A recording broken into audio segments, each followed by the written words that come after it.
Et c'est bon, t'es avec nous. Super. Oh yes. Bon, alors Stéphane Sanchez, bonjour, bienvenue. Bonjour, Et puis merci Nicolas. d'être là.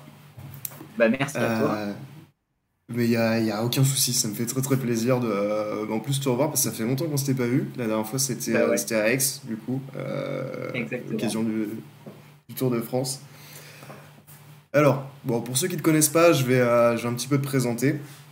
Ouais, Tu as 34 ans, tu es auteur, libraire et photographe. c'est ça. Et donc actuellement, au niveau de tes publications, le 7 avril dernier est paru aux éditions Poisson Volant une réédition de ton premier roman, Soleil Blanc, et qui Ouais, avait été initialement publié en 2013 aux Presses du Midi. Tu avais 24 ans à l'époque. Et le 26 mai prochain sortira Lettre à Sarah aux éditions Rouge Profond. Donc bon, après ouais. pour tout le monde dans le chat, je vous mettrai tous les liens vers les différents bouquins dont on parle. Là, je vais un petit peu peindre voilà, le portrait global. Et puis on va commencer par résumer un petit peu ton parcours d'auteur du coup. Parce Avec qu'aujourd'hui tu plaisir. comptes plusieurs romans et récits à ton actif. En tout, il y a 6 livres publiés, sans compter les rééditions, les adaptations en anglais aussi. Et un septième, donc Lettre à Sarah, qui sortira le 26 mai prochain. Euh, et donc ton parcours. Comme on a dit, tu as commencé en 2013 avec Les Presses du Midi. Enfin, j'imagine que tu écrivais déjà beaucoup avant. Mais ton premier roman est Ouais, publié en 2013. c'est T'enchaînes avec un ça. second devant. La nuit, je me perds en 2014. Et avant de Mm. changer 2 ans plus tard d'éditeur, pour ton troisième roman, du coup, Anatomie des vagues. Et tu pars chez Ouais, l'éditeur Jean-Marie Desbois, éditeur. c'est ça. Tu... Je Pardon. Euh, confirme. ouais, ouais, mais j'ai pris pas mal de notes, mais comme ça permet à tout le monde un petit peu voilà, d'avoir un Ouais, bah, peu c'est une super. Ouais, vision ouais, c'est bien. globale en fait de ton parcours, parce que c'est vrai que Ouais, quand on avait discuté, moi c'était ça qui m'avait vraiment marqué en fait, c'était ta carrière, vraiment tout ton parcours, d'où tu venais, ouais, les différents genres auxquels tu t'étais essayé dans l'écriture, qui t'avaient permis de trouver d'autres éditeurs, de meilleurs éditeurs, de changer, d'explorer un petit peu des choses. Et j'ai trouvé ça vraiment génial. Et voilà, bon, du coup, toujours en 2017, quatrième roman, Château Noir, toujours avec Jean-Marie Desbois, éditeur. ouais, ouais. 2020, là tu changes. Album de famille aux éditions Les Orfèvres, et tu bascules un petit peu. Jusqu'à présent, tu étais pas mal sur un petit peu du thriller régional. Là, il y a quelque chose toujours régional, mais on part quand même plus sur une thématique autour des trucs plus intimes, la famille, Ouais. l'homosexualité, et ça enchaîne directement après en novembre 2020. Du coup, j'imagine que tu menais les deux projets de fond et que tu as trouvé deux Ouais, éditeurs séparés pour ça. Deux ouais. enfances, Minou Drouet et moi aux éditions Favre, qui a d'ailleurs remporté le prix du roman gay. Et 2021, La Nouvelle Amie aux éditions du Poisson Volant. Et du coup, C'est ça. bah, je te remercie voilà, pour le cadeau que tu m'avais fait, que j'avais Ah beaucoup ben, apprécié. On en avait avec discuté, plaisir. puis on pourra revenir dessus après, de toute façon. Et donc voilà, 2021, derrière, ça a un peu été peut-être une bonne rencontre avec cet éditeur parce que ça enchaîne pas mal. Il réédite trois de tes anciens romans, Ouais, y compris ton tout premier, là, qui est sorti récemment. Et ça t'empêche pas, là, aujourd'hui, de prévoir la sortie, donc le 26 mai prochain, d'un recueil de lettres adressé à l'actrice Sarah Michelle Gellar. Pour ouais, ceux qui connaissent pas, donc c'est Buffy contre les vampires. Euh, et aux éditions donc Rouge Profond. c'est ça. Euh, voilà, donc c'est un petit peu la vision globale. Il y a des écrits de différentes natures. On va soit partir sur des choses, des récits assez intimes, soit plus du thriller qui prend place Mm. au niveau régional. Ouais, Plusieurs récompenses, prix spécial du jury de Ventabren, un roman primé au Salon du Livre de Céreste dans la catégorie coup de cœur du jury, prix du roman gay en 2021. Et je t'avoue que j'ai eu la flemme de référencer toutes les expositions photos que tu as pu faire. Voilà, non, c'était non, il n'y a la pas de souci. présentation globale. Bienvenue, comment tu vas? Bah, écoute, merci pour cette belle introduction. Je suis vraiment flatté. Merci de m'avoir invité à participer à ce petit live. Ça me fait vraiment plaisir. En plus, tu sais que je t'apprécie particulièrement. Et puis, ça m'avait beaucoup touché ce Tour de France des librairies que tu avais fait. Euh, je trouve que l'initiative était assez folle et très osée aussi. Donc voilà, je suis très content. Ben, merci beaucoup. Enfin, c'est réciproque. Bon, Mais voilà, alors donc on tant est mieux. là aujourd'hui et autant en profiter pour ouais, continuer en fait toutes les discussions qu'on avait pu avoir parce que c'est ce que je t'avais dit Bah ouais, déjà à ouais, ouais, l'époque. Ton totalement. parcours, il m'avait vraiment fait halluciner. Et alors le chat, désolé, j'ai pas suivi tout ce que vous disiez, mais vous avez l'air d'aller bien. N'hésitez pas si vous avez des questions. Je j'aurai pas toujours les yeux sur ce que vous dites, mais voilà, à tout moment, je m'arrête, je regarde et et du coup, je pose les questions un petit peu, enfin, je te pose un petit peu les questions, Stéphane. Oui. Alors, oubliez pas que là, on est en mode enregistrement, donc tout part sur YouTube, si pas trop de conneries non plus. Voilà, ça c'était pour la petite introduction. Et j'ai préparé quelques questions, du coup, Stéphane. Ah, très C'est, bien. c'est- Bravo. Alors, bon, déjà un petit truc, c'est des longues questions souvent, mais là, quand on voit ton parcours, on peut avoir l'impression que tu es un petit peu partout à la fois. C'est-à-dire que tu écris des récits, mais aussi des romans. Tu as pas mal de fois changé d'éditeur, tu es libraire, tu exposes des photos, tu photographes aussi, du coup, tu es un peu artiste vraiment profondément. Ouais. Et pourtant, toutes tes expositions ont lieu dans des librairies. En tant que libraire, je sais parce qu'on en avait parlé, tu interagis avec tes propres lecteurs. C'est là aussi que c'est grâce à cette activité aussi que tu as pu rencontrer des éditeurs. Mon Ouais, impression, c'est pas que tu es partout à la fois, mais c'est que tu es absolument centré sur ton métier d'auteur et tout ce qui tourne autour. ouais, Donc voilà, première ouais. question, Stéphane Sanchez.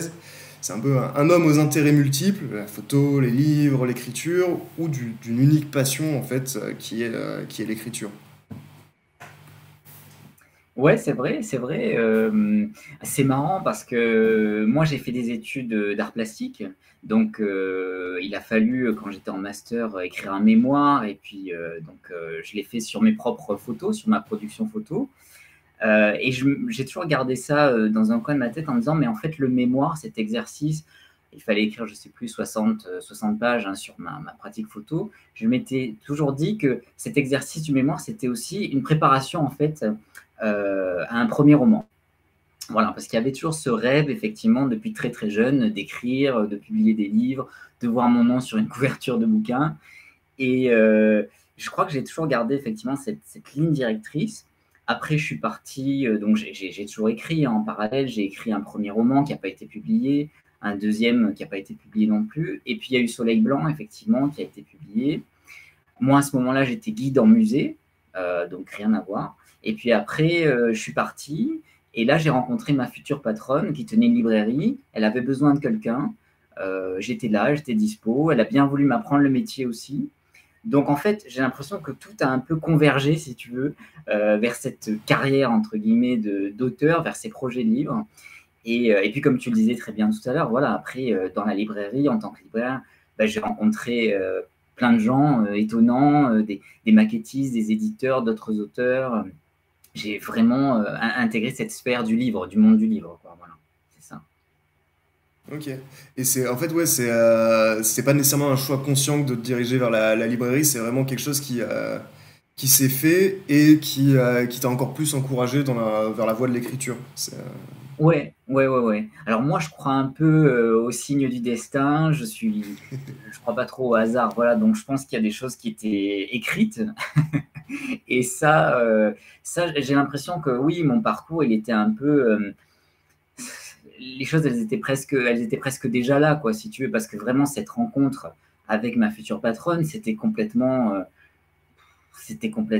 imprévu, c'était du pur hasard. Moi, je venais vraiment des musées et là, d'un coup, on me dit, bah, tiens, je peux te former en tant que libraire, quoi. C'était complètement fou. Donc, Et j'ai saisi ça l'opportunité et voilà. et ça pour remettre dans le contexte, c'était avant ou après ton premier roman? Je m'en rappelle plus. Ça, c'était juste après la publication du deuxième livre, donc La Ok, nuit, je me perds. Du coup, on était en 2015, là. Ouais, d'accord. ouais. Juste après. Et ouais, et ça a été vraiment un tournant parce que bon, c'était un point sur lequel je voulais revenir plus tard, mais bon, on peut commencer à l'évoquer maintenant. Les Presses du Ouais, Midi, c'est un éditeur du coup à compte d'auteur. ouais, Et Est-ce que c'est ton expérience en librairie qui t'a fait te rendre compte que potentiellement tu pouvais trouver un meilleur éditeur ou J'avais cet espoir-là parce que, bon, pour parler un petit peu, voilà, très franchement des presses du Midi, moi, bah, je m'étais renseigné sur Google, sur Internet, voilà, comment est-ce qu'on publie un livre, comment ça se passe, le monde de l'édition, etc. J'en avais aucune idée. J'avais 23, 24 ans, bon, et j'avais pas bien fait la différence entre édition à compte d'éditeur, donc où l'auteur ne paye rien, édition à compte d'auteur, justement, où en fait l'auteur apporte un gain financier, apporte de l'argent pour publier le bouquin.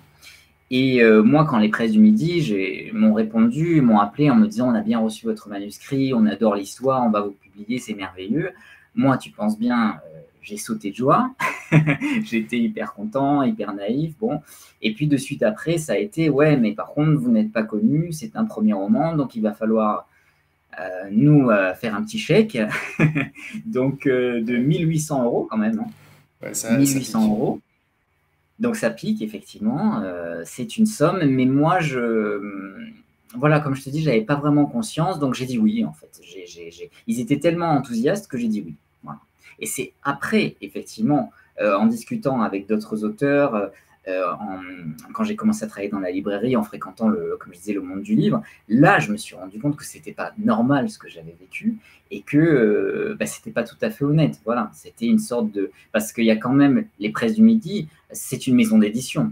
Mais en fait, c'est ça qui n'est pas très clair. C'est une maison d'édition, mais j'ai financé le livre, quoi. Donc, c'est de l'auto-édition déguisée. Voilà, pour moi, c'est ça. Ouais. D'un point de vue juridique, c'est de la louange d'ouvrage. Oh, Non, ah, c'est une d'accord. presse littéraire, quoi. Il y a un terme pour ça, je ne savais pas. Ouais. Et D'accord. c'est bon après au moins eux, je pense qu'il y avait quand même une certaine transparence. C'est vrai que le problème ça intervient sur ce qu'on appelle les maisons d'édition à compte d'auteur déguisés qui se présentent comme de l'édition à compte d'éditeur, mais qui ont réussi à Oui, voilà, qui sont assez roublards et qui ont réussi à trouver des moyens détournés pour qu'en fait le poids économique pèse quand même sur ouais, l'auteur. ouais, Mais ouais. moi je trouve ça quand même génial que ta carrière d'auteur ait commencé par ça parce que sur Internet, tu peux lire, et c'est bien qu'aujourd'hui, il y ait autant de choses, d'articles qui existent, qui disent aux auteurs, voilà, vous ne tournez pas vers l'édition à compte d'auteur. Ouais, ouais, Euh, heureusement. m- mais, je veux dire, toi, ça t'a pas empêché de devenir un auteur établi aujourd'hui. C'est assez incroyable ça, parce que j'avais pu lire une fois, même plusieurs fois, des articles qui disaient qu'il fallait surtout pas en fait passer par des maisons d'édition à compte d'auteur, parce que derrière, si tu veux changer d'éditeur, les autres éditeurs vont voir que tu es passé par un éditeur à compte d'auteur et limite t'es grillé et c'est mort. Il y a vraiment quelque chose Ouais, de dramatisant. Et en fin de compte, toi, ouais, ouais. en fait, ça t'a même aidé par la suite d'avoir un premier roman de publié. Je pense que j'ai eu de la chance. J'ai eu de la chance parce que je suis d'accord avec toi. Hein. Même moi, en tant que libraire, je t'avoue que euh, je suis toujours un petit peu réticent quand les gens viennent avec leur bouquin sous le bras en me disant voilà, j'ai financé le livre, etc. Bon, souvent dans l'auto-édition ou dans cette espèce d'auto-édition déguisée, comme c'est le cas pour les presses du Midi, on a souvent des mauvaises surprises, tant au niveau de la mise en page qu'au niveau des copies, qu'au niveau des fautes d'orthographe, etc. Donc moi, je suis toujours un petit peu réticent. Mais je crois que j'ai eu de la chance parce que j'étais libraire aussi à ce moment-là. Et j'ai pu avoir ces contacts directs avec d'autres éditeurs, me présenter aussi, faire passer mon manuscrit plus facilement. Et c'est vrai que Jean-Marie Desbois, quand j'ai fait sa connaissance donc dans la librairie, il m'a demandé ce que j'avais fait avant. Et je ne crois pas qu'il se soit, tu vois, vraiment renseigné sur les presses du Midi, parce qu'il y a ce truc, encore une fois, qui est un peu flou par rapport à cette maison d'édition-là. C'est-à-dire que alors, j'ai jamais eu la réponse à ma question parce que j'avais demandé à d'autres personnes publiées par les presses du Midi à l'époque. Je leur ai demandé, mais vous, combien vous avez payé? Combien est-ce qu'ils ont tiré d'exemplaires? Comment ça s'est passé pour vous? Je voulais avoir un petit peu, tu vois, de pouvoir comparer, quoi. Et en fait, certains auteurs m'ont dit que eux, au sein des presses du Midi, ils n'avaient pas payé. Alors, D'accord. est-ce que ils ont été honnêtes ou est-ce que c'est toujours un petit peu délicat, tu vois, en tant qu'auteur, de dire ouais, ben, j'ai payé, mais bon, je sais pas. Mais c'est vrai qu'il y a des maisons d'édition qui, en fonction de la notoriété de l'auteur, vont faire payer ou non. Ça existe aussi, voilà. Et je crois que le doute planait un peu sur cette maison d'édition-là. Du coup, Jean-Marie Desbois, il n'a pas trop cherché, il a pas, voilà. Et je me suis un peu engouffré dans la brèche. J'ai pu faire passer mon manuscrit, donc Anatomie des vagues, et puis ça a fonctionné comme ça, quoi. Chouette. Bah, mais c'est vrai que j'imagine que en tant que libraire, de faire un petit peu partie de l'envers du décor, ça permet effectivement Ouais, ouais, ça aide ouais, de beaucoup. faire des Ça meilleures aide beaucoup. rencontres et que ça aide. Ouais, Mais ouais, ouais. au-delà de ça, au-delà vraiment des contacts, est-ce que ça t'a permis aussi de, je sais pas, mais de mieux écrire ou de mieux cibler les sujets sur lesquels t'écrivais ou Oui, ce qui m'a beaucoup aidé, c'est que quand les gens, les clients de la librairie ont acheté mes livres, parce ils ont vraiment beaucoup joué le jeu, j'ai eu cette chance-là. J'ai eu aussi les retours en direct des clients, c'est-à-dire ok. que les gens sont aussi venus directement sur mon lieu de travail pour me dire, voilà, votre livre, je l'ai lu, j'ai aimé, j'ai pas aimé, ça c'est bien, ça c'est pas bien. Donc c'est vrai que au début, c'était un petit peu violent, je te cache pas, parce que j'avais pas forcément anticipé cette proximité-là et ce côté voilà très live quoi, direct. Après, il y avait beaucoup de bienveillance, hein. Mais du coup, oui, moi, j'ai toujours pris les critiques, attention, les critiques constructives, hein, c'est-à-dire, on est d'accord que le côté j'aime, j'aime pas, bon, c'est pas très, très intéressant. Par contre, le côté, au début, ce qu'on me reprochait beaucoup, on me disait, mais tu as une écriture qui est très, très rapide. C'est vrai que c'est très fluide, etc. Mais tes fins de livres sont un peu, alors, ils me disaient pas bâclées, mais bon, c'était ce que ça voulait dire. Donc, c'est vrai que au fur et à mesure du temps de ma production, j'ai vraiment essayé de travailler ça, quoi. Voilà, c'est-à-dire ne pas bâcler mes fins de livres et ne pas et essayer de terminer mes histoires en prenant bah, le temps qu'il fallait, quoi, tout simplement, quoi. Il y avait ça. On m'a reproché aussi parfois qu'il n'y avait pas assez de détails dans mes descriptions de scènes, de paysages, ou même des sentiments, de l'intériorité des personnages. Donc ça aussi, j'ai fait attention. Voilà, des petites choses, des petites maladresses aussi de style, parfois des répétitions. Donc oui, oui, ça m'a aidé, ça c'est sûr, à améliorer mon écriture, c'est évident, ça c'est clair. Ok. C'est génial. Il y a Shadowlist dans le chat qui disait, ouais, avec une tête un peu désespérée, le réseau, toujours le réseau, mais du coup, c'est pas que le réseau dans ton cas, parce que tu avais aussi du coup la proximité avec tes lecteurs et le fait de pouvoir t'appuyer sur leur retour. Mais c'est vrai que ça intervient après que tu aies rencontré un éditeur Ouais, via le ouais, réseau. ouais, ouais. Et Matt qui dit le Ouais, retour en live devait être tellement stressant. Ouais, ça c'est clair que. Enfin, c'est ce que tu disais, quoi. oui, oui, oui, oui, c'était très Alors stressant.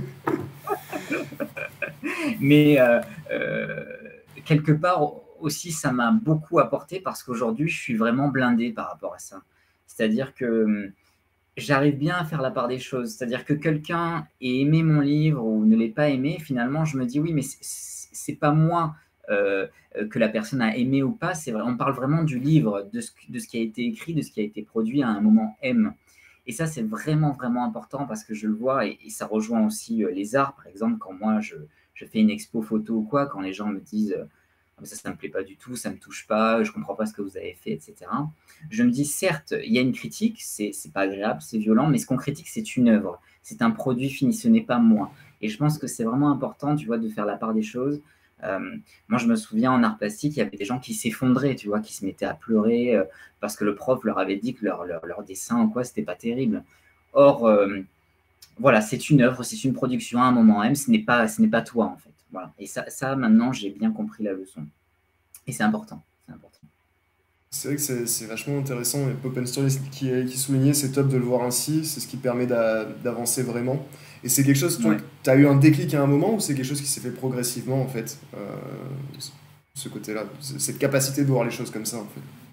Je pense que ça s'est fait vraiment dans le temps. Ça s'est fait vraiment dans le temps parce que je suis resté donc dans cette librairie pendant 7 ans. Euh, je pense qu'il a bien fallu 5 ans et puis peut-être 4 livres, tu vois, pour, euh, pour arriver à faire la part des choses. Ouais. Vraiment, vraiment, je pense. Je pense. Parce que au début, ça m'affectait tellement. Je pouvais rentrer le soir, tu vois, bah, pas pleurer, mais hein, me dire, mais ce que j'ai écrit, c'est horrible en fait. J'aurais jamais dû le publier. Et d'ailleurs, je pense que j'ai un peu saoulé mes proches avec ça aussi. mais, euh, mais voilà, je crois que c'est vraiment, il fallait le faire. C'est vital. Je pense que quand on publie, quand on décide de publier un texte, c'est-à-dire de le donner à lire à autrui, à des inconnus, partout en France ou même à l'étranger si c'est traduit, euh, forcément il faut lâcher. Voilà, il faut lâcher et il faut remettre les choses à leur juste place. On est obligé. Sinon, c'est trop de souffrance, quoi, franchement. Bon, vous avez compris, chat. En tant qu'auteur, ça va aller mieux dans votre vie après Ouais. 4-5 romans de publiés. Tranquille, ça va aller.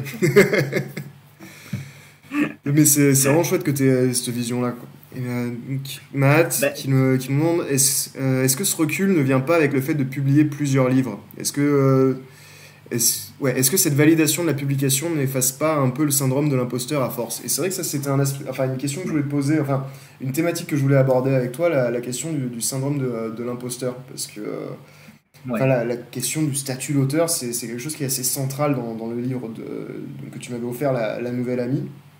ouais. Et comment tu l'as géré ça en fait? Est-ce que c'est un truc où c'est effectivement, comme dit Matt, la multiplication des publications auprès d'éditeurs que tu estimes, potentiellement de retours aussi positifs de tes lecteurs, Ouais. ou c'est un truc qui arrivait plus avec un effort conscient aussi? Je sais pas, je t'écoute.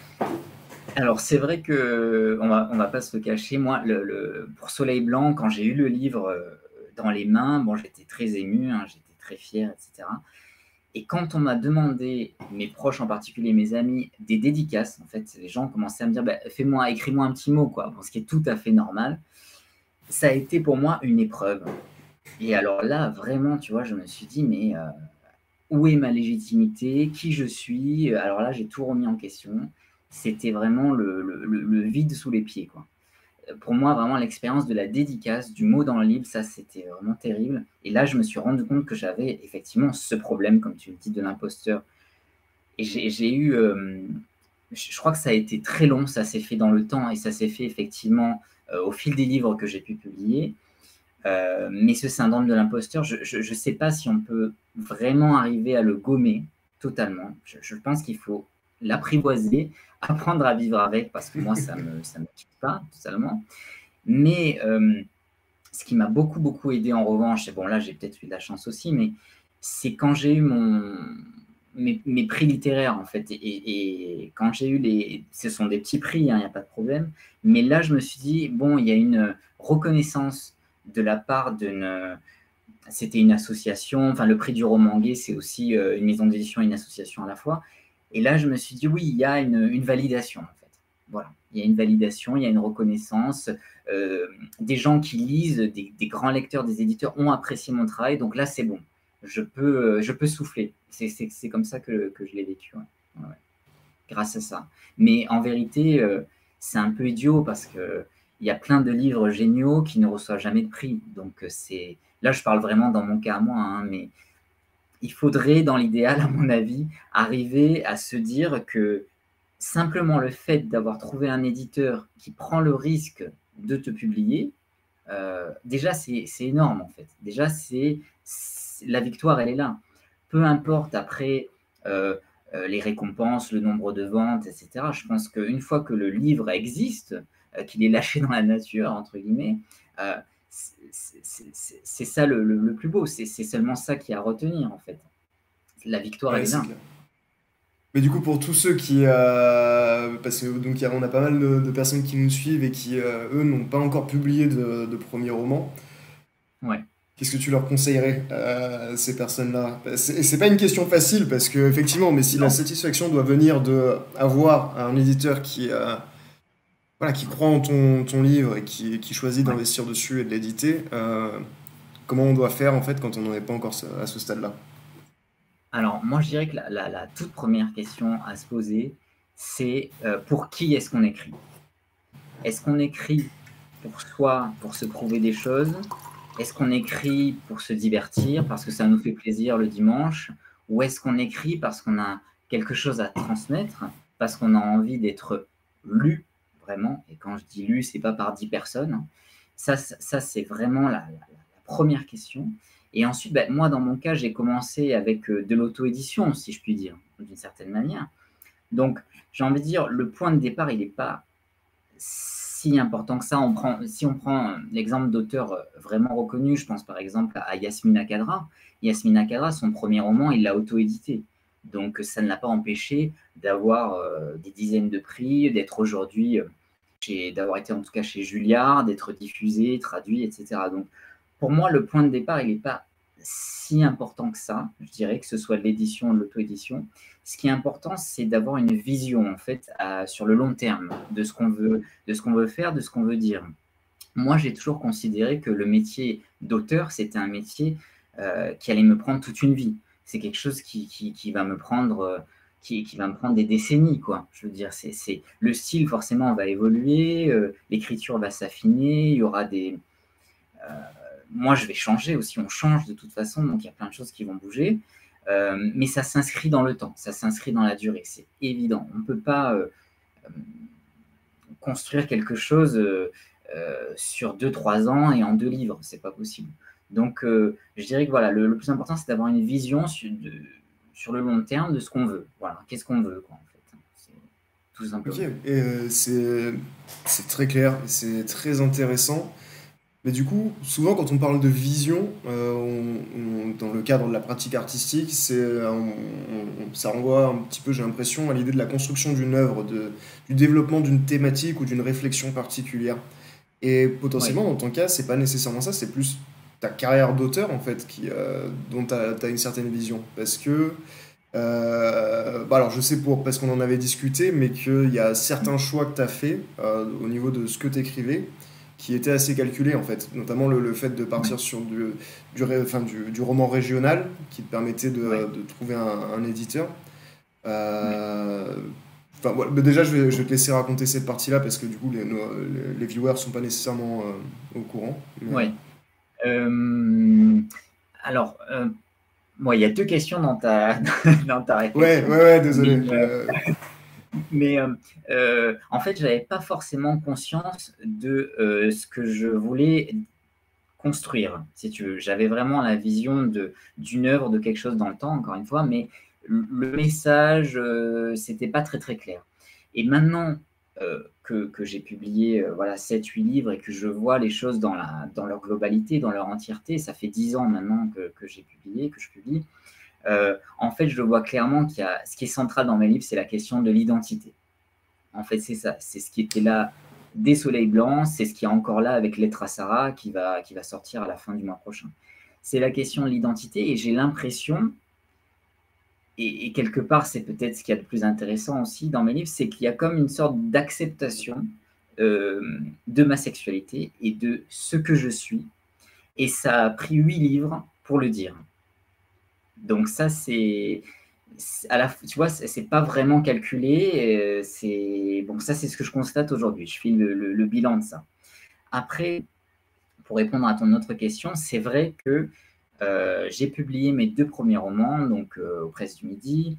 C'était des histoires à suspense, mais c'était des choses que j'avais vraiment envie de raconter. C'était des histoires voilà, qui ont pris forme à l'intérieur, bon, en lisant, en regardant des films, etc. Et pour mon 3e livre, j'avais vraiment envie de passer à la vitesse supérieure. Si tu veux, je me disais, il faut vraiment que je trouve un éditeur là qui puisse me soutenir, qui soit un véritable éditeur, qui est un diffuseur aussi, parce que ça compte, on y reviendra peut-être tout à l'heure, qui ait des épaules solides. Et je me suis dit, oui, là, j'ai un peu calculé mon truc, et je me suis dit, bon, ben, quel est le type de roman qui se vend le mieux en ce moment? Qu'est-ce que je vends bien à la librairie? Ben, c'était le polar, quoi. Le polar, le thriller, l'enquête. Donc ça, c'est vraiment un truc qui marche, on le voit très bien dans les meilleures ventes, c'est toujours présent. Et ben, comme j'aime ma région aussi, c'est vrai, je veux dire, je suis aixois, je connais bien Marseille, je connais bien la région, Toulon, etc. J'ai ancré mon récit dans le sud de la France, vraiment, en citant les lieux, en nommant certains bâtiments, etc. Et, et puis, j'ai adapté mon histoire, en fait, ce que j'avais en tête, pour que ça colle effectivement à ce cadre, on va dire, à ce cadre du roman policier. Voilà. Oui, c'était un peu calculé, effectivement. Ouais, mais enfin, je reviens, enfin, on en a déjà parlé, mais c'est un truc vraiment que j'admire chez toi, c'est à la fois cette approche pragmatique de la chose, Ouais. et en même temps la passion au niveau c'est ma voix, je le sais, il y a des signes, c'est l'univers qui Ouais. me dit en me proposant le poste en librairie que... Et il y a ces deux Ouais. choses qui s'affrontent, enfin mais pas vraiment, elles s'affrontent pas, c'est juste qu'en se confrontant, elles se poussent l'une et l'autre Ouais. vers en fait faire avancer ton œuvre. Ouais. Ouais. Et je voulais revenir sur un truc. Alors, je sais pas si c'est parce que techniquement c'est le seul livre que j'ai lu de toi. Du coup, peut-être je lui donne plus d'importance que les autres. Mais Mm. en réfléchissant sur ton parcours, en repensant à la nouvelle amie, je trouve qu'il y a quelque chose d'assez fort dans ce bouquin, dans le cadre de ton parcours, parce que on a le suspense. Clairement, la structure, Mm. c'est ça, c'est de l'écriture à suspense, mais c'est profondément intime. Et effectivement, on a toute la question de l'identité et aussi de la réflexion autour de est-ce que je suis auteur? Ah oui, mais comment c'est perçu un auteur? Il y a une confrontation entre l'être et le paraître, l'être Mm. qui doute, Ouais. la nouvelle amie qui, elle, ne doute pas, mais ne fait que paraître, en fait, et impose Mm. cette image aux autres comme si c'était son être, alors qu'en fait, non, dans la pratique, elle écrit pas. Il y a, Ouais. je trouvais que c'est vachement intéressant, ça, ce fait où il y Ouais, a merci. vraiment à la fois ouais, les trucs qui t'animent, parce que quand on est auteur, on a tous des Mm. putains d'obsessions, et c'est comme ça, on Ouais. fait que écrire à propos de ça. Et tu regardes en arrière et tu dis, ok, tout ce que j'ai écrit, en fait, ça raconte exactement la même chose, dans le fond. C'est Mais ça, en même temps. et c'est la rencontre de ça avec, en fait, toutes les compétences techniques que tu as développées, dans le cadre de ce pragmatisme-là, en mode, non, je suis auteur, c'est ma carrière, c'est ma vie, ok. Mon histoire, elle peut se passer à Paris ou elle peut se passer à Aix. Il s'avère que si elle se passe à Aix, ça me permet plus facilement de rencontrer un éditeur. Pas de souci, on va faire Ouais. ça. Ouais. Et enfin, pour moi, ce livre, c'est vraiment cette rencontre là. Et Ouais. du coup, j'étais curieux de.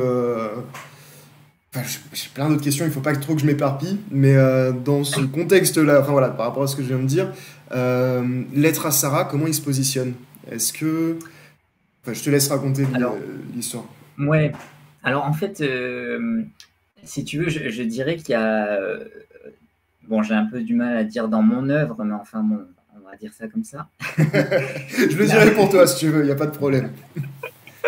on va dire qu'il y a une partie vraiment très romanesque, voilà, avec on est vraiment dans le roman, comme on disait tout à l'heure, le roman policier avec Anatomie des vagues, Château Noir, etc.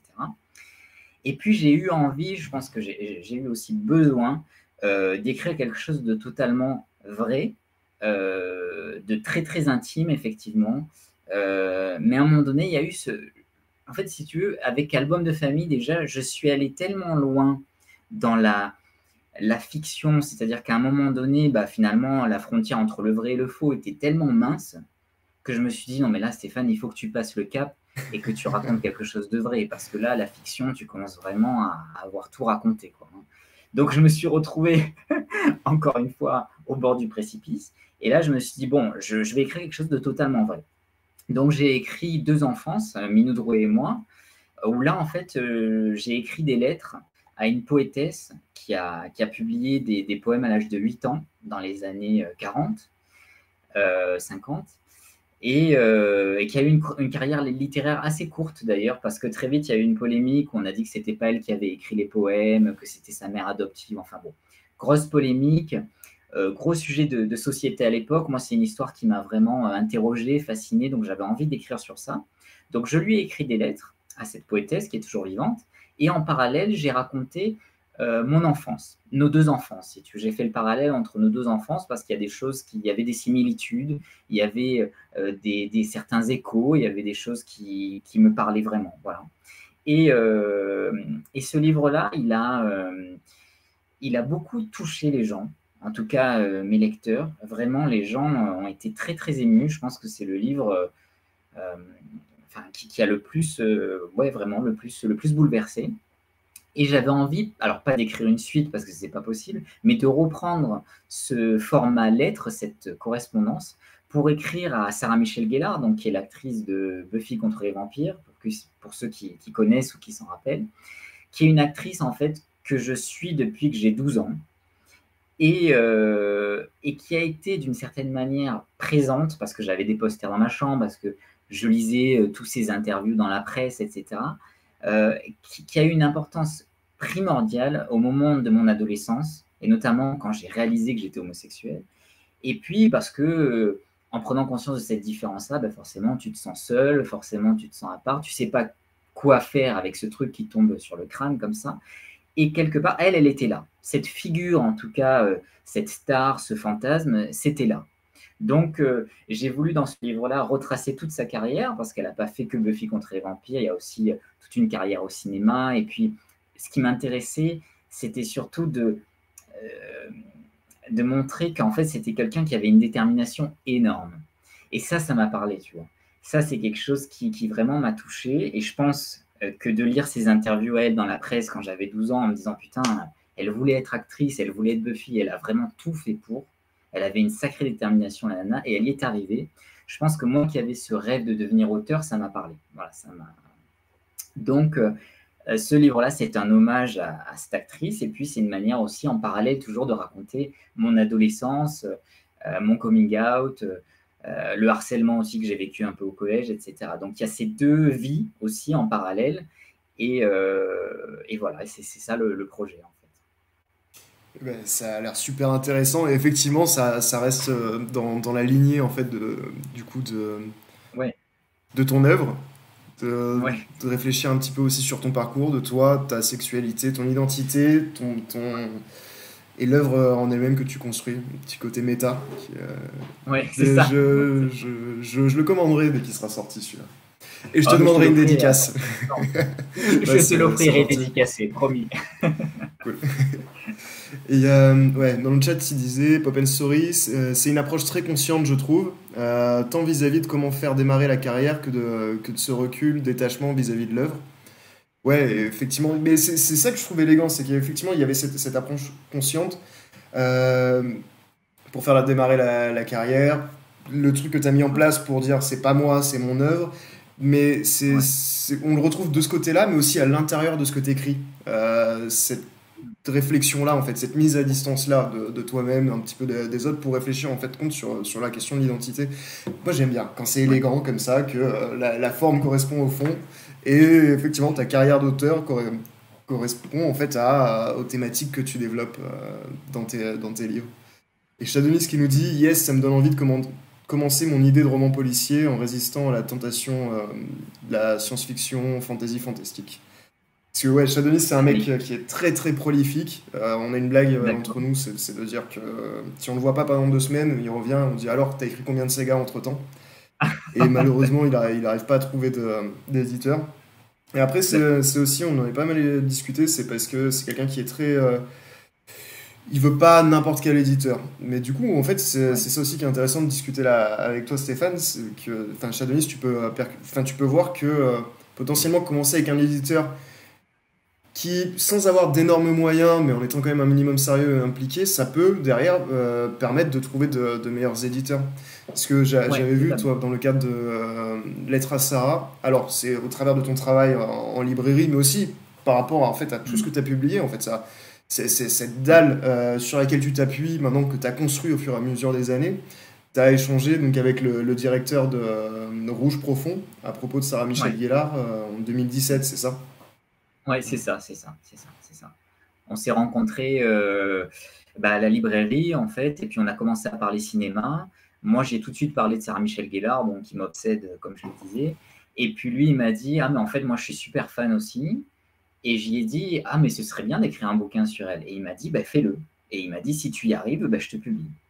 Mais bon, tu vois, c'était en 2017 et le livre, il paraît en 2023. Hein. Donc, il a fallu aussi Ouais. le temps que ça mature dans ma tête et surtout que je trouve la forme, en fait. Bah, en fait, ça m'embêtait et aussi, c'est un peu le cas pour Minou Drouet, la poétesse, ça m'embêtait d'écrire juste une simple biographie, tu vois. Je me disais, bon, si quelqu'un veut des infos sur Sarah Michel Gellar, il va sur Wikipédia, quoi. Donc, bon, c'était pas très, très intéressant. Donc, j'avais envie de vraiment que ce soit littéraire, quoi, qu'il y ait une vraie forme, que ce soit écrit et qu'il y ait un message. Voilà, c'était important pour moi. Carrément, et puis je pense qu'il y a aussi un côté au bout d'un moment, comment dire, les lecteurs, s'ils te lisent toi, c'est pour te lire toi, en fait. Oui, Pour aussi, retrouver un petit peu aussi. les thématiques, justement, qui t'animent et tout ça. Ouais. Non, mais j'ai vraiment hâte de le lire, pour le coup. Bah, merci, ça me fait plaisir, ça me fait plaisir. Cool. Et oui, j'avais aussi un truc pour enchaîner par rapport à la question donc des éditeurs.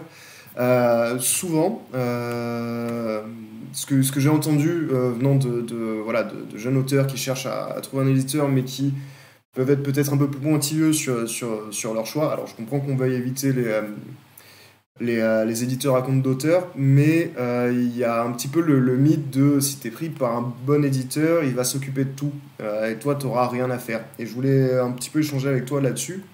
Euh, Ton expérience là-dessus, c'est quoi en fait? Est-ce que...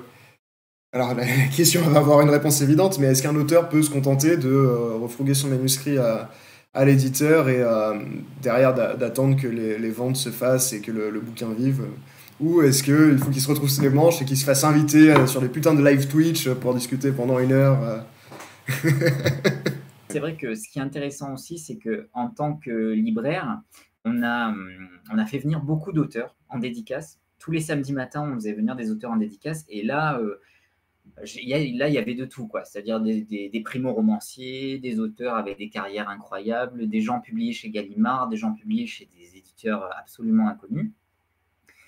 Et moi, je croyais aussi que, par exemple, les gens qui étaient chez Gallimard, c'était des gens qui étaient chouchoutés, c'était des gens qui étaient, auxquels on déroulait le tapis rouge, qui bénéficiaient d'une communication, d'une diffusion extraordinaire.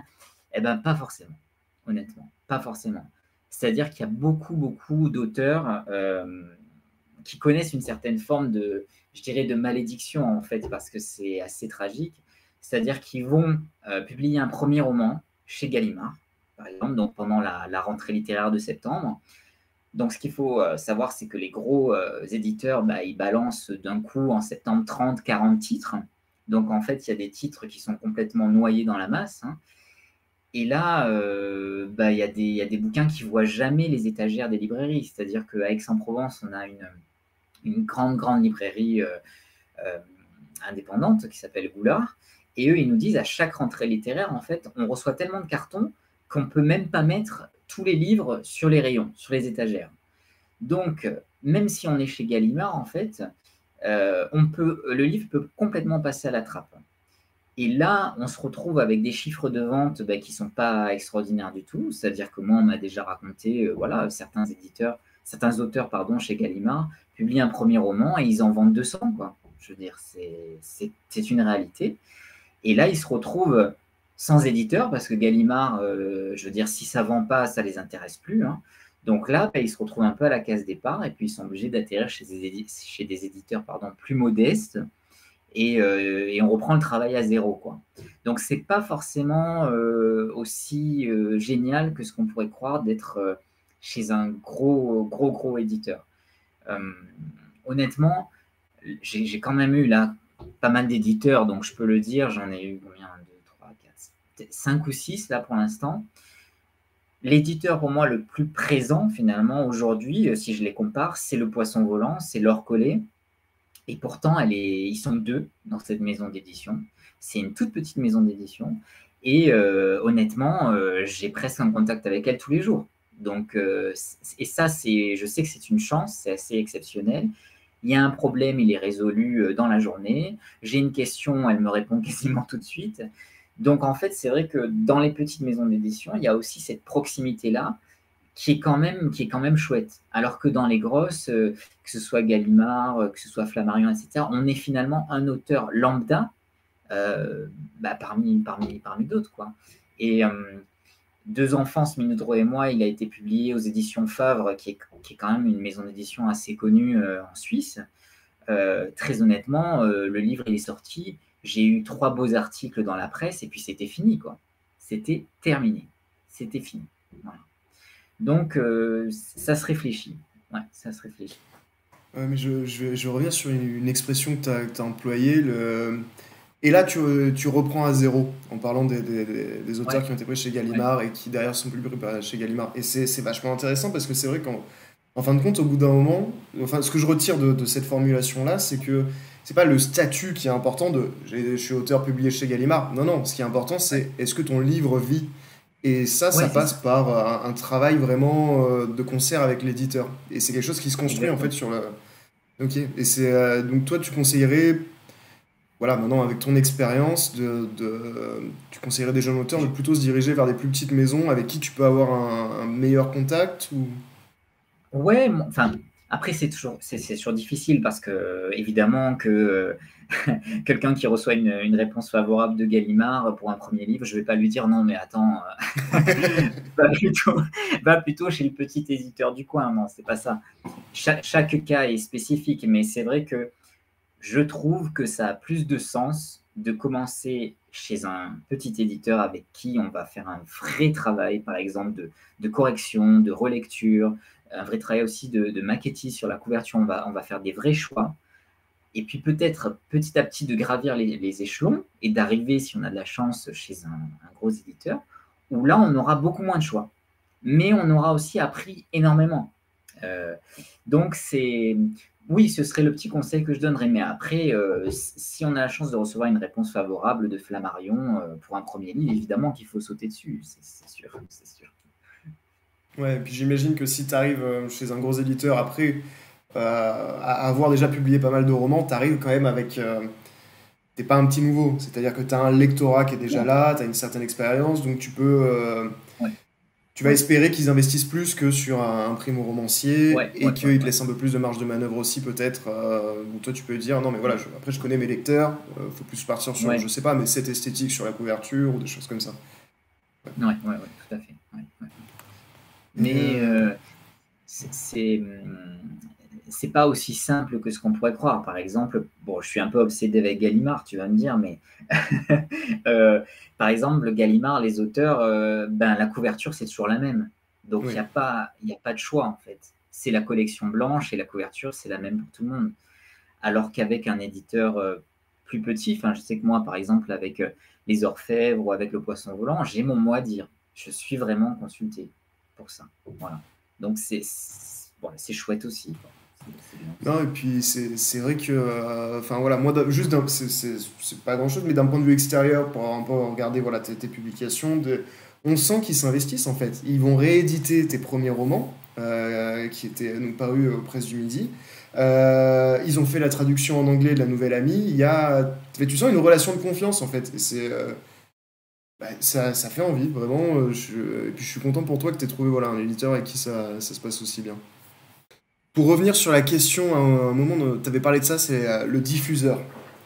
Parce Ouais, que c'est vrai que ça, c'est une des réalités du métier, enfin, plus que du métier, une réalité de l'industrie dont on n'a pas nécessairement conscience en tant que, ouais, enfin, quand on est du côté auteur. Pourtant, c'est quelque chose de fondamental si on veut que ces bouquins apparaissent sur les rayonnages des libraires. ouais. Euh, selon toi, comment on pourrait faire enfin, à quel point, enfin, en quoi c'est si important? Et comment pourrait faire un jeune auteur pour savoir en fait distinguer une maison d'édition qui va faire en sorte que le bouquin soit en librairie d'une maison qui ne le fera pas nécessairement. Et est-ce que c'est Ouais. bien, est-ce que c'est mal? Comment en fait décider et choisir? Alors, en fait, je t'ai dit diffuseur, mais le vrai terme, c'est distributeur. Donc, le distributeur, c'est en fait l'organisme, on va dire la plateforme qui va rassembler euh, plusieurs éditeurs et auprès de laquelle en fait le libraire va commander ses livres. Donc par exemple, moi, le Poisson Volant, le distributeur c'est Hachette. Donc c'est Hachette, c'est gros, c'est important. Donc le libraire va plus facilement faire confiance et le libraire, il a déjà comment dire négocié son pourcentage avec Hachette, etc. Donc c'est plus simple, on va dire. Voilà, quand ce sont des gros distributeurs, c'est plus simple. Il y en a plein. Il y a aussi Interforum, MDS, enfin il y en a beaucoup. Alors ça, c'est quelque chose, c'est vrai que c'est quelque chose dont il faut vraiment prendre compte. Alors ce sont des infos qu'on trouve sur les sites des maisons d'édition, souvent. Il faut bien regarder effectivement si c'est voilà, Hachette, Harmonia Mundi, etc.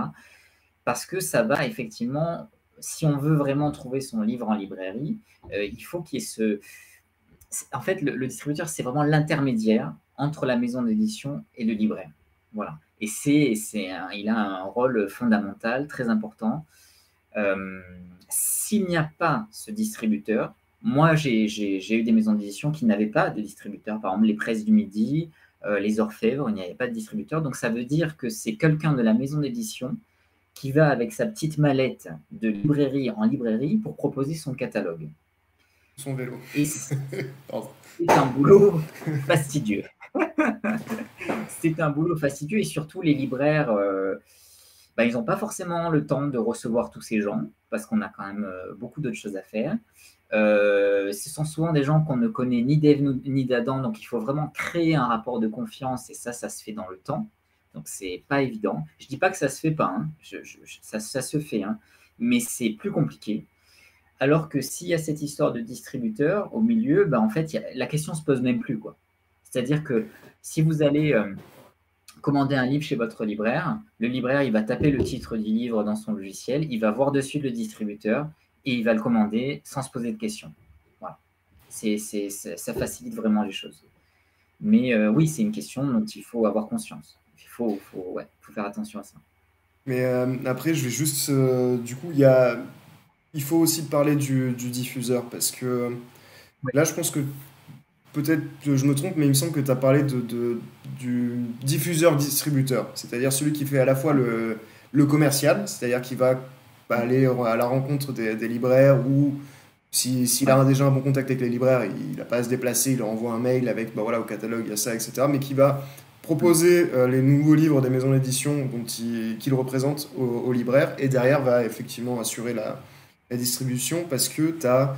Et enfin, je dis ça parce que tu as beaucoup de maisons d'édition à compte d'auteur déguisés. Et puis, enfin, tu sais que j'avais eu. Comment je peux tourner ça? J'avais eu Maille avec Ouais. des éditeurs, des Oui, je m'en éditeurs à rappelle. compte d'auteur déguisés, Ouais. qui voilà, se targuent d'être distribués par justement Hachette Distribution. Mais alors, Mm. certes, ils sont distribués, mais le truc, c'est qu'il n'y a rien à distribuer si de base, il n'y a personne, c'est-à-dire le Ah diffuseur, oui, bien pour sûr. aller démarcher les Oui, oui, libraires. bien sûr. Voilà. Totalement. Je Oui, tu voulais as raison juste de le dire. rappeler ça Bien sûr. voilà, Ah oui, pour oui, YouTube, pour les totalement. gens qui sont là, parce que Ah oui, oui, c'est totalement. Non, mais bien pas, sûr. c'est nécessaire, mais c'est pas suffisant, le Oui. distributeur. Non, non, totalement. Totalement. Voilà. C'était juste Totalement. le petit truc. Et tu as bien raison de le dire, c'est très important. Et c'est vrai que moi, par exemple, donc le poisson volant, c'est vrai que c'est très petit. Ils sont distribués par Hachette, mais comme tu dis, ça ne suffit pas. Donc, du coup, ce que mon éditrice fait, c'est qu'elle envoie énormément de services presse, en fait. Euh, donc, c'est nouveauté, à des librairies partenaires. Donc, je ne sais plus combien elle en a en France, je crois qu'elle en a entre 30 et 50, je ne me rappelle plus, où elle va envoyer en fait automatiquement toutes les nouveautés en service presse, donc en exemplaire gratuit, quoi, hein, pour que le libraire puisse découvrir le livre et commander par la suite le bouquin ou non. Ah, mais c'est génial ça. Là, c'est un exemple direct de quelqu'un qui a réussi justement à se créer par Ouais, soi-même son réseau de distribution. ouais, Et ouais, tout en s'appuyant sur le distributeur pour gérer la logistique, mais elle peut ne pas ouais, passer par un diffuseur du coup. Mais voilà, ça ouais. c'est vrai que c'est pas toutes Enfin, les il y a petites des maisons techniques, d'édition qui quoi. font ça. Ouais. Ouais. Mm. Et ça, c'est quelque chose, au moment de signer avec eux, c'est quelque chose dont tu avais discuté ou ça a été une Oui, bonne oui. surprise par la suite? Ouais, tu avais discuté de ça avec eux. Non, non, non, non, honnêtement, avant de lui proposer mon manuscrit, donc à l'or du poisson volant, j'avais déjà vu qu'elle était distribuée par Hachette et je savais, parce qu'elle était cliente aussi hein, Ok, de la ouais. librairie, je savais qu'elle avait ce système de service presse et pour moi, oui, c'était un bon plan, entre guillemets, quoi. Je veux dire, tout de suite, je me suis senti en confiance et je me suis dit, oui, elle se bouge, quoi, et elle fait des choses et Ouais. puis elle propose les bouquins, quoi. Ça reste pas juste sur son site internet. Voilà, quoi. Ouais, parce que c'est ça l'autre danger après. Ouais. Et Mm. du coup, enfin bon, voilà, il y a plein de dangers. Ouais. Il y a des problèmes de motivation, d'estime de soi. Selon toi, qu'est-ce qui a fait que tu as réussi en fait? Parce qu'aujourd'hui, on peut dire, enfin, tu as encore beaucoup de choses à accomplir, t'as Oui. plein de bouquins à Oui, oui. écrire encore, mais tu as ce truc où, mine de rien, tu as réussi. Tu as gagné. Tu as été édité par des éditeurs que tu estimes, tu as des lecteurs Ouais. qui te suivent et qui attendent ton prochain livre, Ouais. tes prochains livres.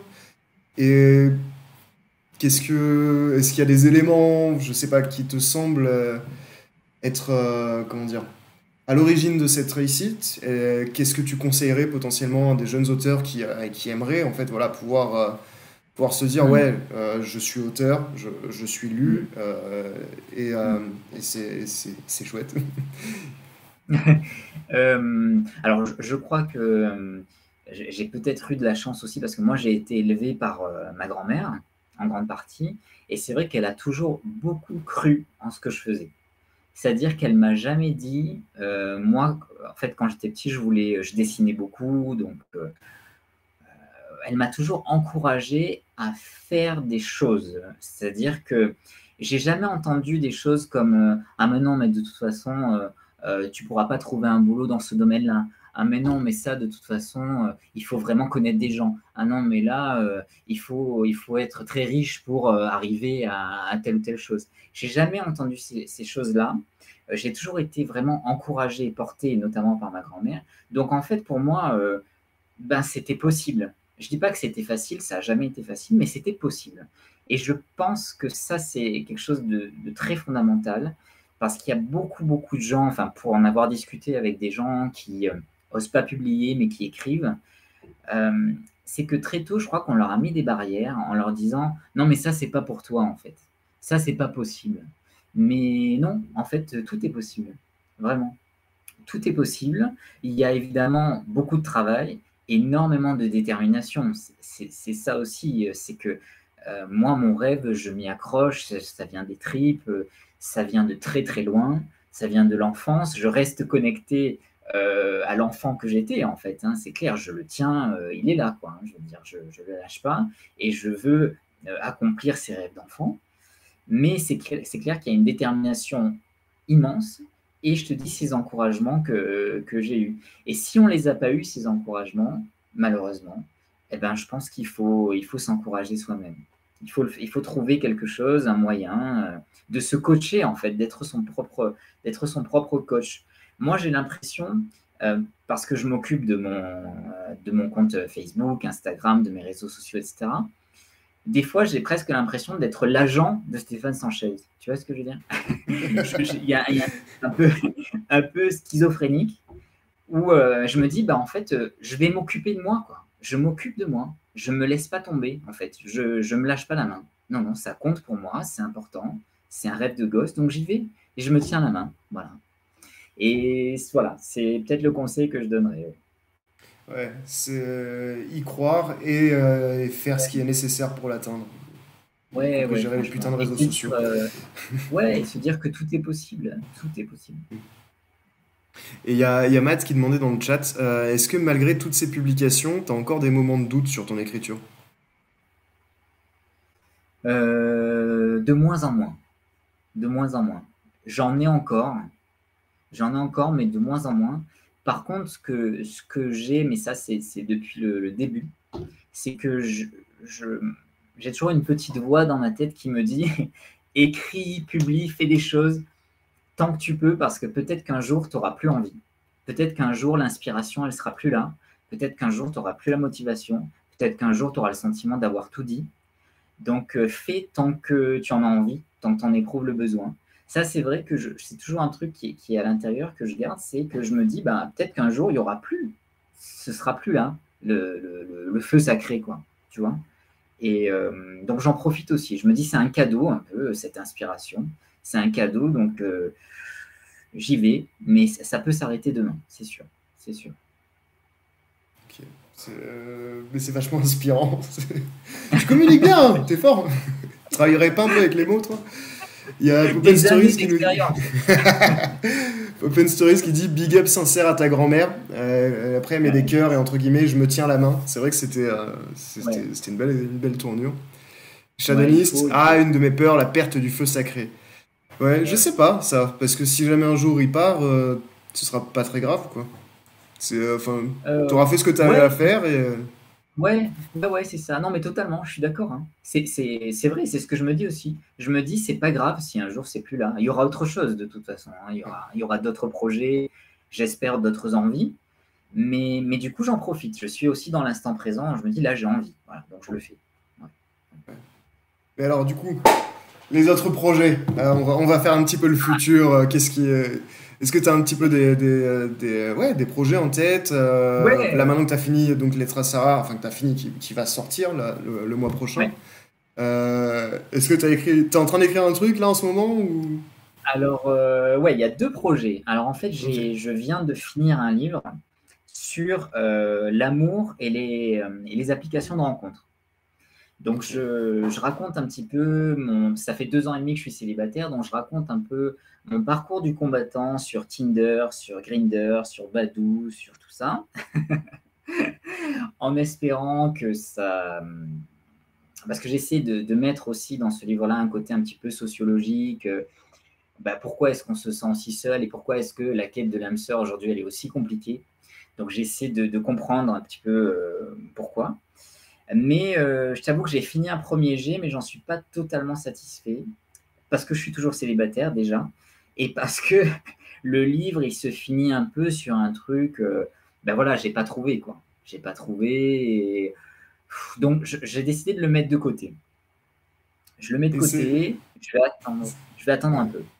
Mais c'est une problématique intéressante ça. Est-ce que voilà, justement il faut le mettre de côté et attendre pour que Ouais. la réalité corresponde à la chute que tu as envie de donner au roman? Ou est-ce qu'à un moment il faudrait pas dépasser la réalité à la fin du roman en disant bon, bah, on va dire que ça se termine bien même si en vrai c'est pas ça. Ouais, c'est la première fois que je me retrouve confronté à cette question, effectivement. Ouais. C'est bien parce que dans l'écriture, on croit qu'on a fait le tour des problèmes et en fait, non, il y en a toujours des nouveaux. On se dit, ah bah ça, tiens, C'est clair.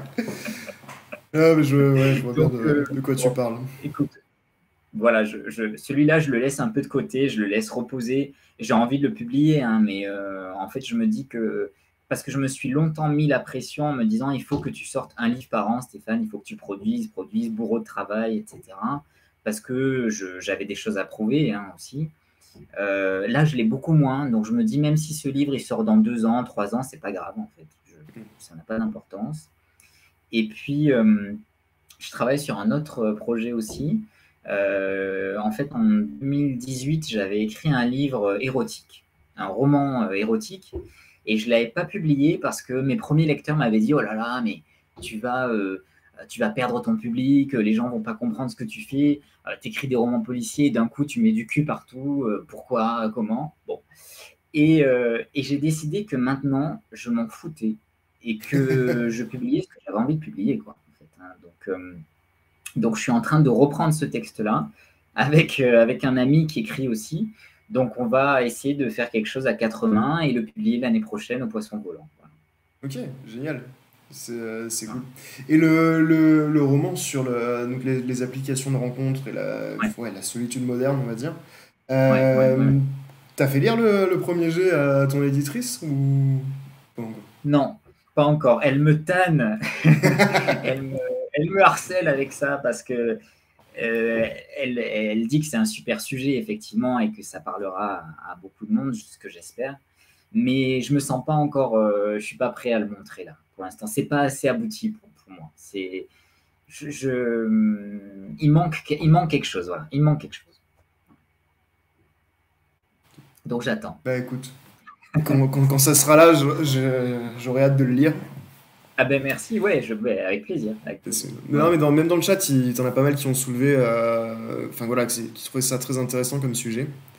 Et Ah ben tant Shadonis qui mieux. disait aussi que si tu partais en mode un petit peu autofiction, ça permettait de prendre des libertés, potentiellement par rapport à la fin Ouais. de ce roman. Oui, c'est vrai, c'est vrai, c'est Et, vrai. Ben ouais, sauf que là, c'est encore un livre où j'ai décidé de dire la vérité, donc merde. c'est c'est quand même con, tu sens. Je me tape une épreuve C'est con, pour dire ok, je quitte la fiction pour rentrer dans le vrai, et là, genre, il faut que je me c'est tape une ça. épreuve pour dire ok, je quitte un peu le vrai pour rentrer dans la fiction. Ça arrête quand? Ouais, ouais, c'est compliqué. Bon, je Mais pense bon, je vais y que c'était arriver. pas. Ouais. Ouais. Je pense que c'était pas mal. On a eu une bonne interview là.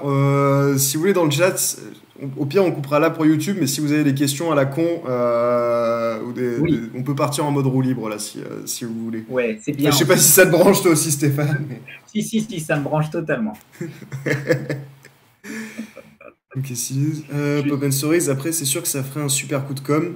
Et l'auteur à trouver en bandeau sur le bouquin. Ah ouais, C'est C'est vrai. Ouais, ça pourrait être pas mal, ouais. Et chez Denis, mais le poisson Ouais. volant, je viens de voir que c'est lusophone, Oui, enfin oui, c'est ça, thématiquement. c'est ça. En fait, elle a créé sa maison d'édition. Elle vit au Portugal, elle vit à Lisbonne. Donc, au départ, c'était une maison d'édition qui était spécialisée dans les textes universitaires. Donc, elle a publié vraiment des textes assez scientifiques sur l'histoire du Portugal, du Brésil, etc. Et là, ça fait quelques années qu'elle a décidé d'ouvrir à la littérature plus générale.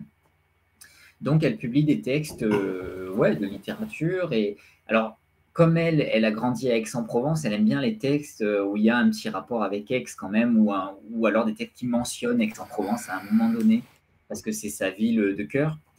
Donc, mais elle a bien ouvert là, effectivement. Ouais, elle fait un peu de tout maintenant. Ok. Et Matt qui demandait quel est ton rythme d'écriture et est-ce que tu dors parfois? Je crois que tu leur as fait peur, hein. Ouais, je pense aussi. Ouais. Euh, alors, quand je suis en phase d'écriture, parce que je sais qu'il y a des gens qui écrivent tout le temps, c'est-à-dire qui écrivent 365 jours par an. Moi, ce n'est pas mon cas. C'est-à-dire que j'ai besoin que le projet mature, j'ai besoin de prendre des notes, j'ai besoin de faire des fiches sur les personnages, j'ai besoin d'avoir une trame quand même si c'est une histoire vraie, hein, de savoir où je vais. Donc, une fois que j'ai tous ces éléments-là, je vais écrire, on va dire, 6 jours sur 7 pendant 2-3 mois. Voilà, entre 3-4 ouais, 3-4 heures par jour. Voilà. Mais ça excède pas les 3 mois. Après, je laisse reposer le texte. Une fois qu'il est fini, que le premier jet est terminé, je laisse reposer le texte pendant un mois. Ensuite, je le reprends. Donc, je modifie, etc. J'enlève beaucoup. Et après, je le fais lire à un petit cercle de proches qui m'aide à améliorer le bouquin, quoi. Et après, je le fais parvenir à l'éditeur. Voilà. Ok, putain, Mais je mais l'écris ça pas c'est tout un le truc. temps. Enfin, du coup, on en avait déjà discuté, mais c'est vrai que je trouvais ça impressionnant d'arriver à terminer un bouquin en 3 mois en fait. Euh, je sais pas. Bon, après, moi, mes livres, ils sont courts, hein. Tu as vu La Nouvelle Amie, c'est assez court. Je suis incapable, ça c'est clair, je suis incapable d'écrire un bouquin de 300 pages. Ça, c'est pas pour moi. Ça, c'est sûr. Euh, je serais incapable d'écrire une épopée, tu vois, sur plusieurs époques, sur 600 pages. C'est pas. En fait, je me lasse aussi un petit peu des, des sujets que j'explore, je crois. Et comme c'est épuisant en fait d'écrire, bah, vous le savez, c'est vraiment une telle énergie, surtout quand on travaille à côté. Moi qui suis libraire, j'ai des gens en face de moi toute la journée, il faut que je sois disponible. Donc ce temps d'écriture, c'est en plus dans ma journée. Du coup, j'ai deux boulots en fait. Du coup, c'est vrai qu'au bout de 2-3 mois, je suis épuisé en fait. Donc j'ai plus qu'une envie, c'est de terminer le livre. Voilà. Je pense qu'il y a aussi le côté très, très humain qui est que je fatigue. Et sinon, oui, je dors hein, quand même. Hein, Ah oui, je dors. Hein. j'imagine bien, tu sais, au bout de 3 mois, genre. Et là, ils meurent tous. C'est bon. Voilà, c'est ça. Mais je crois que j'avais un peu tendance à faire ça au début. Bon, enfin, je caricature, mais Et jusqu'à ce que les clients viennent à la librairie en mode ouais, c'est un peu abrupt la fin. Je fais, ouais, bon, c'est ça. d'accord, j'ai compris. C'est ce qu'ils me disaient tous au début. Ouais, ouais. Ils disaient, mais la fin, quand même, c'est un peu abrupt. Ouais. Ouais, bon. Ça va, j'ai compris. Ah, c'est cool. Est-ce que vous avez d'autres questions dans le chat? Parce que moi, je t'avoue, je pense que enfin, j'ai pas d'autres questions en tête là. J'en ai fait vraiment Non, mais c'est très pas mal bien le tour. déjà. C'est bien. Est-ce qu'il y avait d'autres points que tu aurais aimé, enfin, que tu aurais souhaité développer? Non, non, non, on a parlé de pas mal de choses. C'est bien. Je crois qu'on a fait un bon tour. Mais vraiment, peut-être pour finir, je dirais que voilà, tous les gens qui ont participé dans le chat, etc., qui ont vraiment envie, qui ont ce désir très fort d'être publiés, en tout cas d'écrire, d'être lu, il faut pas lâcher. Il faut pas lâcher. Et j'ai envie de dire, le point de départ, il n'est pas si important que ça, quoi. Enfin, moi, ce que je garde en tête, c'est le point d'arrivée, la chute, c'est le but, quoi. C'est ce à quoi je veux arriver. C'est ça qui est important. Après qu'on commence par l'auto-édition, qu'on commence par un petit éditeur, peu importe. Ce qui est intéressant aussi, c'est le chemin. Voilà. Parce que ça se fera dans le temps, c'est sûr. Ça se fera dans le temps. Après, il y a des gens hein, qui publient 2 livres hein, dans leur vie et c'est très bien aussi. Mais si on veut vraiment faire une carrière, si on veut vraiment inscrire ça dans la durée, alors le point de départ, il n'est pas. Voilà, c'est pas grave. C'est pas important. Putain, c'était beau, il aurait fallu des trompettes avec. Un truc un peu épique. Non, mais c'est cool. Et puis ouais, t'as bien capté le. Enfin, c'est vrai qu'on n'a pas énormément parlé oui, de tes romans en eux-mêmes, en fait, voilà, de ce que tu développais dedans. C'est vrai que moi, là où j'avais envie de t'interviewer pour vraiment parler de ce parcours-là, démystifier un petit peu tout ce qu'il y a derrière le métier d'auteur, derrière ouais, comment être édité, comment ça se passe derrière avec les éditeurs, dans les librairies aussi. Mais c'est important, bien sûr. Ouais. Et c'est cool. Et puis t'as motivé, là, il y a Shadonis qui nous dit, bon, je vais faire une nouvelle vague d'envoi à des éditeurs. Ah, T'en as super. motivé. Allez, on y croit, on y va. Ouais, On fonce. ça marche. Et Popen Stories qui dit très inspirant. Bon, merci. Ouais. Non, c'était cool. Mais ça m'a fait plaisir voilà, d'échanger avec toi. Ça fait pas. Ben, moi aussi. Moi On aussi. s'est fait 1h20 quand même, c'était cool. Ah, ben super. Ouais, je pense que oui, on a un petit peu fait le tour. Ça m'a fait vraiment très très plaisir que tu passes. Tout le monde dans le Mais moi chat aussi. est ravi. Enfin Bon, voilà, parce que ben, c'était moi super aussi. intéressant. Je te fais des bisous et puis Oui, moi aussi, à Nicolas, plus. merci. Ouais, Ciao. merci, à très vite. Hein. Yes. Allez, ciao. Ciao, ciao. Alors, hop, tac. Et voilà, c'était Stéphane Sanchez. J'espère que ça vous a plu. Vraiment quelqu'un que j'apprécie beaucoup. Donc ça m'a fait plaisir d'échanger avec lui. Et ouais, comme j'ai pas arrêté de le raconter, son parcours, il est dingue en fait. Super intéressant. Et ça met vraiment un petit peu en perspective. Ça détruit un petit peu certains mythes autour ouais, de la relation avec l'éditeur, vers quel éditeur aller, etc. Quel éditeur éviter aussi. Parce qu'on voit en fait que. Putain, en vrai, pour servir son rêve, un petit peu de pragmatisme, ça fait pas de mal. Et c'est pas pour autant qu'on se trahit en fait. Parce que une œuvre, ça se développe au fur des années. Sur ce, des bisous. Et puis je vais aller me boire une bière, je pense. Allez, ciao!